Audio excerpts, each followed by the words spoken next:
Hi guys, you are watching DNA. This is Vikas, and Manipur is on the boil yet again. And to explore the reasons behind it, with me is Chitresh Saigal. Well, Chitresh, the thing is, Manipur is boiling yet again. Over 2 dozen people have been reported killed. So we wanted to know what's the exact reason about this fresh violence. Hi Vikas. So first of all, we'll talk about Manipur. So this is a fresh round of violence, but this is not a fresh issue as per people who've been tracking closely. So the violence has started recently again, and it started with these six civilians who were kidnapped or basically And the and dead then they were bodies were found also found. dead. Yeah, and that basically started a fresh round of violence. But with this round of violence, there has also been a sort of political angle erupted around central political leaders who are commenting on Manipur situation but are not understanding the Manipur situation as per the local leaders out there. Manipur's chief minister Biren Singh, so he's blamed the Congress. Right.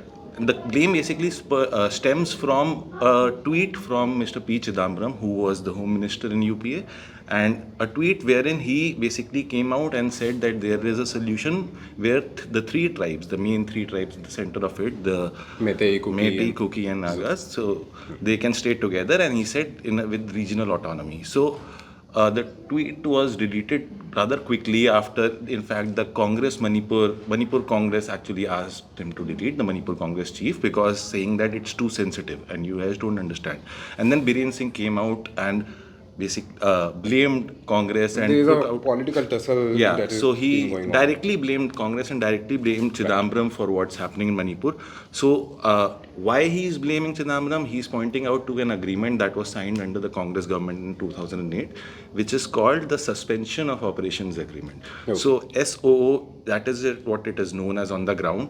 So, the agreement, the history is it was a tripartite agreement. It was signed between the center, the Congress-led center at the time, the Manipur government at the time, which was also a Congress-led government. The chief minister was Ibobi Singh, Right. and the basically two main organizations, the KNO and the UPF, which were representing around around 2 dozen of these insurgent groups in Manipur. So, what the agreement was, the aim of the agreement was basically to bring around peace in Manipur and majorly in the hilly areas of the state. So, these hilly areas are the areas which are more or less dominated by the cookies. Okay. Okay. So, what the clauses were, one clause was that the insurgents would be relocated to their camps and restricted to some camps. Then the other was, after staying in these designated camps, their weapons will be in locked storage. Okay. The other was the government, the central and the state government will be paying them a stipend of 6,000 rupees to these insurgents who are in these camps. So, with this main objective of bringing around peace, this agreement was signed between the three. Okay, so the militants will be staying at a place. That's our and their designated weapons will camps. be taken and they'll get a stipend. Yeah, and there are around not much, but around I think 10 or something camps in Manipur currently where these people are staying. So, but a similar agreement was also signed in Assam around I think around the same time, but the Manipur agreement hasn't had the desired effects, which we can all see from what's happening right now. So peace, we're quite far from peace in that state. This Manipur conflict quite closely. While they know that ethnic violence and ethnic disagreements are there and they might be playing a role, and natural resources like water and land are playing a role in this conflict, but somewhere the conflict stems from the SOO. SOO is at the heart of the conflict. So one thing that's missing in Manipur, and which is something which basically keeps peace a little far away, is development. So Manipur, the people in Manipur have struggled a lot with development for years with the difficult terrain in the area and the geographical location. And there is also sort of a disconnect with the mainstream Indian politics. There's a general tendency also that the northeast has been Absolutely. dissected. Yeah, and they also think that they've been neglected, and which is true in some instances probably, which we've documented. Many journalists, many reports have documented that over the years. So with the development being an issue, there has been a lot of insurgency and demands for a separate land and places. Basically, they are not there is a lack of trust between the center and the state governments and the people of Manipur, and which is at the heart of it. So the other part in SOO, where Chidambaram was blamed by Biren Singh, is he says that Chidambaram he's accusing the Home Minister at that time, UPA's Home Minister Chidambaram, of bringing in people who are not Indians into India. Biren Singh basically blames Chidambaram of bringing a foreigner, a specific person who he says is Mr. Thang Lian Pao Guite. So he's a Myanmar-born person who's himself claimed in an interview that he's also contested an election for an MP in Myanmar. So he's the person who is the chairman of the Zumi Revolutionary Army, which is one of the main insurgent forces right now involved in this conflict. Okay. So there was a photograph that Biren Singh showed of Chidambaram with this person, Mr. Goite, and he's basically claiming that Chidambaram is the person who's got them inside India, and he's the person who is sort of behind this conflict. So that is where this blame, where the blame of Congress comes in.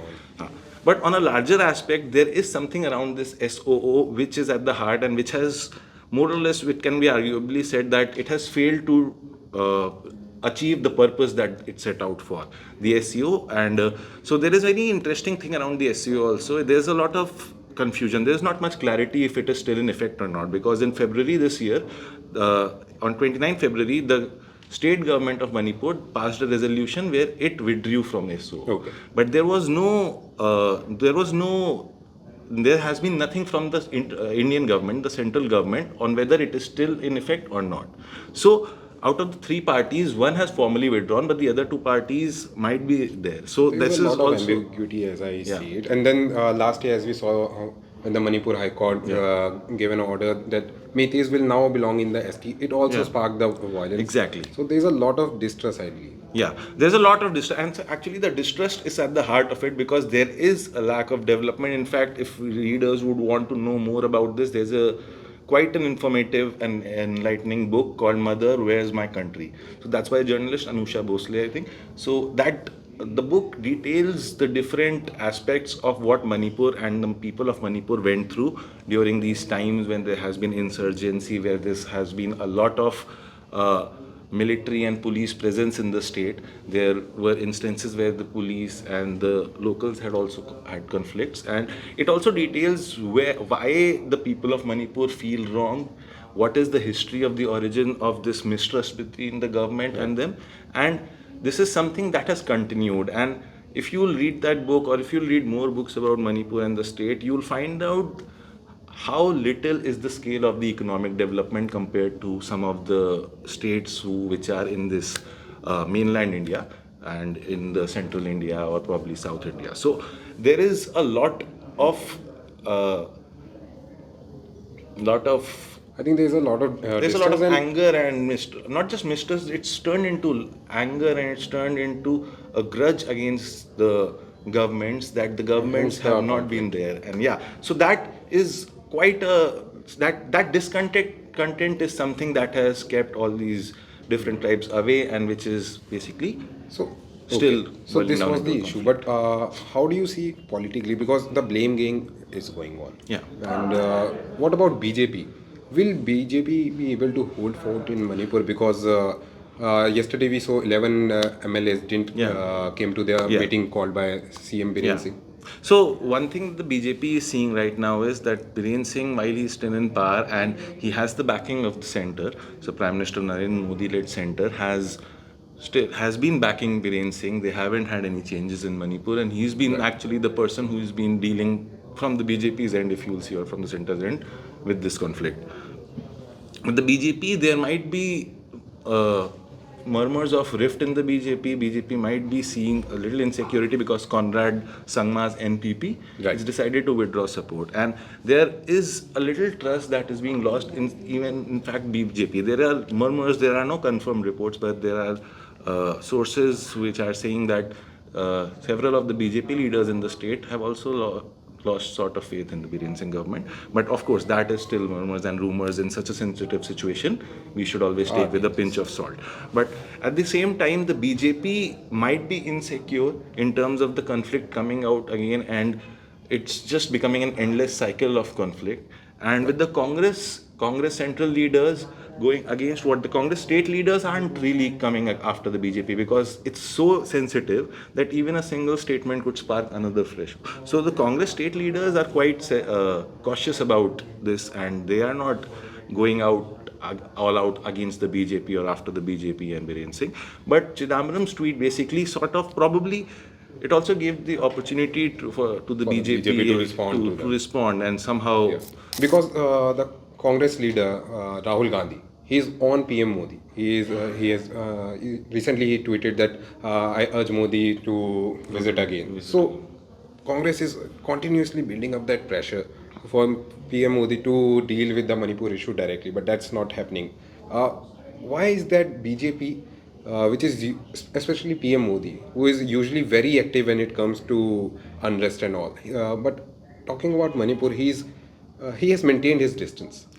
So there is something around Manipur where we can also say that there's not a little ambiguity around what is the stance of the state as well as the center on the situation, and we are not able to see what exactly is the difference or much of a similarity. But there have been a lot of accusations basically that the center hasn't taken that much of a proactive stance in Manipur.